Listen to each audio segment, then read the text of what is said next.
Here in this next video, nothing really changes in the next section of problems, which is on page 303. The only difference is that you need to line them up. So if we looked at number 21, 21 would be 3 and 2/10 times 2/100. Notice we're still not lining them up by place value. We're lining them up just so that they are easy to multiply. So we're lining up the digits, not the decimals, when we multiply. And we're also just putting the simpler number on bottom because that makes it easier on us. So 2 times 2 was 4. 2 times 3 was 6. Count those digits to the right of the decimal, 1, 2, 3. Count them in your product, 1, 2, 3. Decimal goes there, that becomes a 0, and we get 64 thousandths.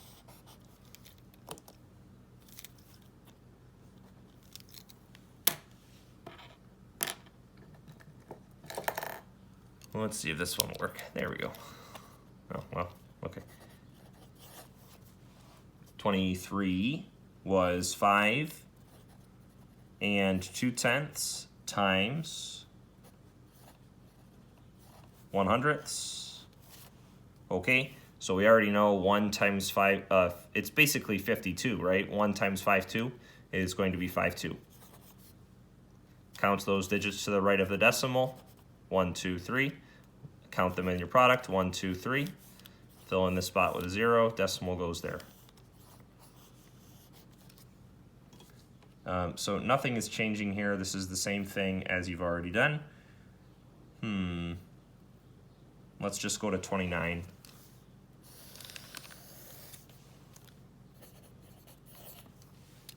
Okay, so 29 says n times 6 thousandths when n equals 8.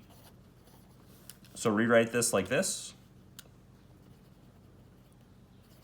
8 times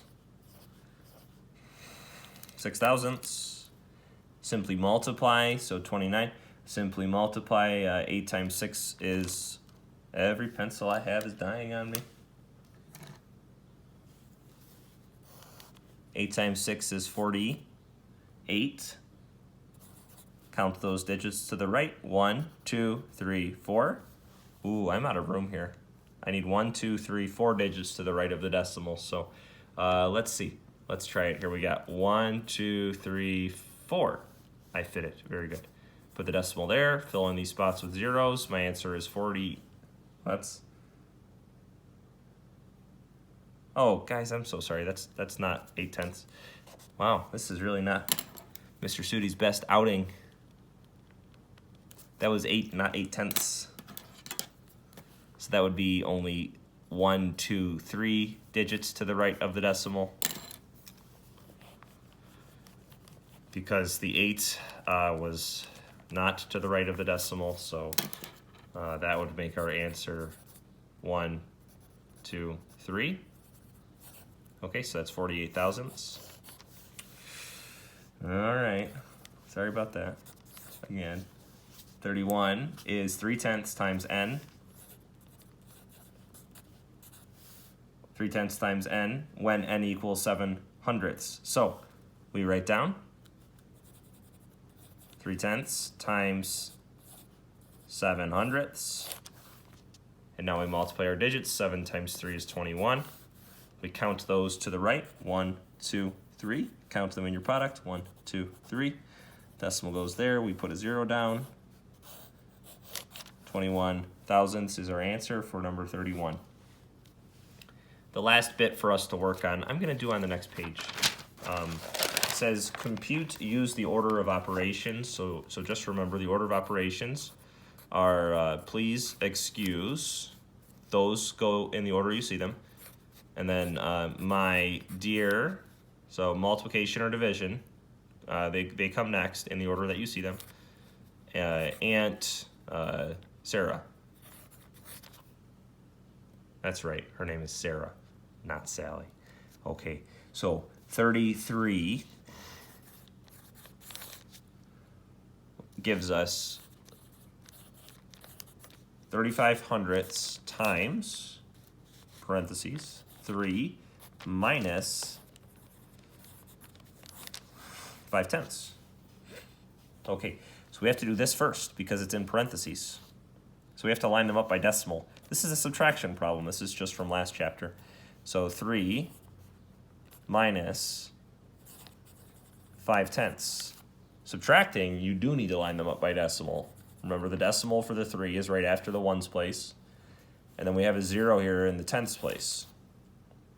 All right, for us to subtract, you can't do 0 minus 5, so you need to regroup this. This becomes 2. This becomes 10. The decimal goes straight down. And then it was 10 minus 5 is 5. 2 minus 0 is 2. So 3 minus 5/10 is 2 and 5/10. Now you bring that down.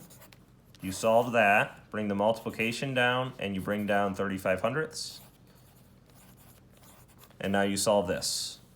So line these up, not by decimal. You're multiplying here.